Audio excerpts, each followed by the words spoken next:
मी त्यांची भेट नाही घेतली. त्या विधानभवनात आल्या त्यावेळी त्यांचं स्वागत केलं.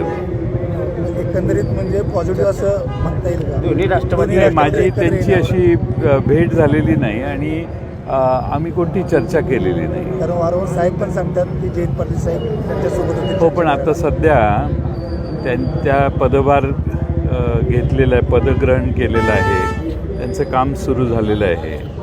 त्यामुळं त्यांच्या कामाला शुभेच्छा देण्यासाठी मी तिथं हजर होतो. NISA बिझनेस ॲडवायझरी कमिटीची मिटिंगही होती, पण त्यानंतर माझी त्यांची भेट नाही झाली. आमदार सदाभाऊ खोते यांनी तुमच्यावर खालच्या दर्जाचे आरोप केलेले आहेत. म्हणजे तुम्ही कटकारस्थान करता, अगदी महाराष्ट्राची शकुनी मामा सुद्धा आहात अशा पद्धतीने त्यांच्या मुलानं सुद्धा चुकीचे आरोप केलेले आहेत.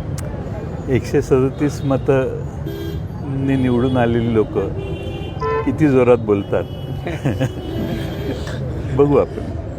अपेक्षेपेक्षा जास्त संख्याबळ आता आपल्याला मिळालेलं आहे. काय वाटतं? असं आहे की दादांनी आता घोषणाच केलेली आहे म्हटल्यावर मी बोलून काय उपयोग आहे. आपलं संख्याबळ एवढं आहे, मग काँग्रेस आणि आपण आणि परत शिवसेना समविचारी पक्षाबरोबर आपण वरती जातात. बघू ना. आता मी आत्ताच आलो आहे सांगलीत मुंबईहून. चंद्रकांत पाटील म्हणतात की आता दादा म्हटल्यावर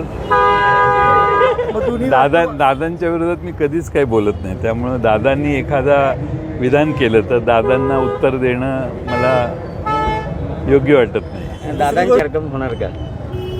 मी आज काही त्याच्यावर बोलत नाही. बघतो ना कारण कोण निवडून आलं, अजून निवडून आलेल्या सगळ्यांना भेटतो, त्यांचं काय मत आहे ती चर्चा करतो, मग त्यावर भाष्य करू. चंद्रकांत दादांची भविष्यवाणी खरी ठरेल का?